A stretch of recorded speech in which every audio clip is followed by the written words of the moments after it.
Assalamualaikum warahmatullahi wabarakatuh. Perkenalkan, nama saya Ahmad Rizal Nugroho dengan NBI 14622000262. Di sini saya akan menjelaskan untuk pertemuan ketiga, yaitu tentang deteksi tepi. Untuk deteksi tepi ini bertujuan untuk mengonversi citra berwarna menjadi citra grayscale untuk mempermudah proses analisis dan deteksi tepi. Nah, ini untuk source code-nya dengan gambarnya yaitu grayscale. Untuk yang B yaitu mendeteksi tepi dengan metode Robert tanpa threshold, menunjukkan hasil deteksi tepi tanpa parameter ambang batas. Untuk threshold 0.1 mengurangi sensitivitas deteksi tepi. Untuk programnya yaitu ada threshold 0.1 dan threshold 0.2.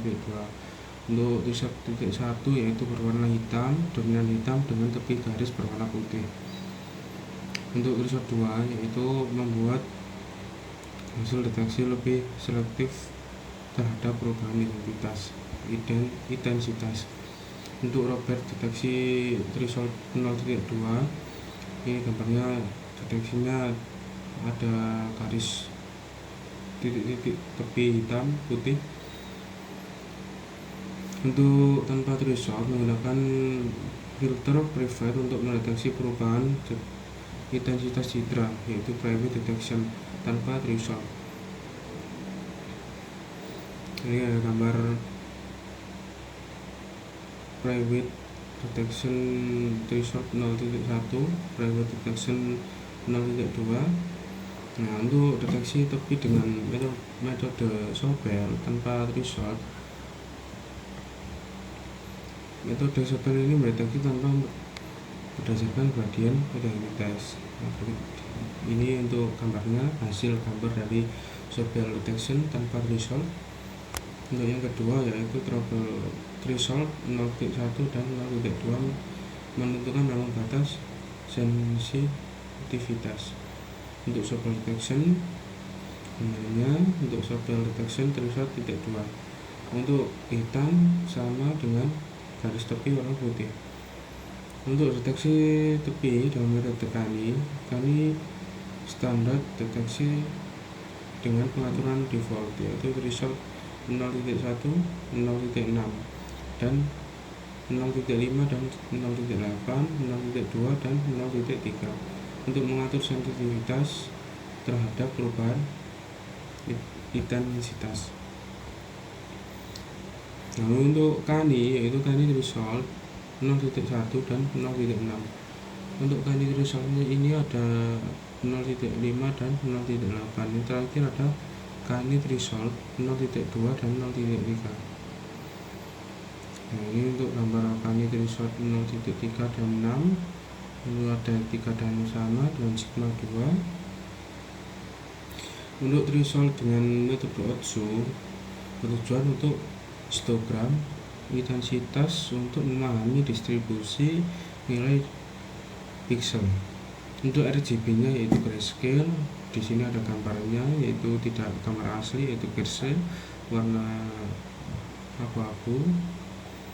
Untuk gambar image threshold Otsu yaitu bertujuan menentukan ambang batas otomatis berdasarkan metode Otsu untuk membagi citra menjadi bagian foreground atau background. Untuk threshold Otsu-nya ini untuk hitam putih dengan mendeteksi lengkungan. Untuk mendeteksi pendekatan adaptif untuk ambang batas terhadap intensitas lokal. Untuk adaptive threshold warna putih dengan warna hitam mendeteksi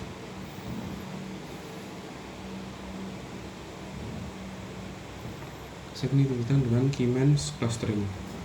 Untuk Keymanes pada gambar grayscale tujuan untuk mengelompokkan pixel terhadap intensitas grayscale. Untuk jumlah cluster yaitu 5, Keymanes clustering dengan 5 cluster. Untuk gambar aslinya ini Keymenes pada warna HVS bertujuan untuk mengelompokkan pixel berdasarkan informasi warna dan ruangan. Untuk Keymenes cluster dengan 3 cluster pada HVS. Untuk peta label berdasarkan warna, segmentasi dengan cover 2 cluster. Nah, ini untuk kesimpulan yaitu deteksi tepi berdasarkan metode seperti Roberts, Privet, Sobel, dan Kani memberikan hasil yang berbeda terbentuk pada sensitivitas dan parameter threshold. Untuk thresholding, metode Otsu berdasarkan warna pembagi citra menjadi background dan background secara otomatis dengan threshold adaptif lebih baik untuk variasi dan intensitas lokal. Untuk Keymenes dan filter Gabor. Berikut adalah penjelasan dari pertemuan 3. Kita lanjut di pertemuan 4, yaitu metodologi dengan memproses dengan 3 elemen struktural, yaitu diamond, disk radius 3, dan disk radius 6. Untuk setiap elemen struktural diterapkan pada citra dengan operasi diladasi dengan mengamati perbedaan hasil yang dihasilkan. Jenis filter yang digunakan, elemen struktural diamond 7 untuk bentuk elemen bertujuan untuk cenderung memberikan efek penghalus pada bagian tepi objek, terutama pada pola yang memiliki sudut tajam.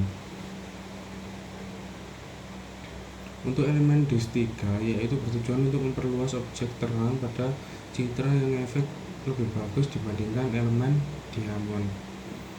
Nah, untuk yang ketiga yaitu struktural disk radius 6 rotasi 0. Untuk elemennya yaitu bertujuan untuk lebih luas hingga area terang pada citra diperbesar hingga signifikan. Untuk gambar di diamond 7 seperti ini berbeda-beda, nanti gambarnya kita amati yaitu berbeda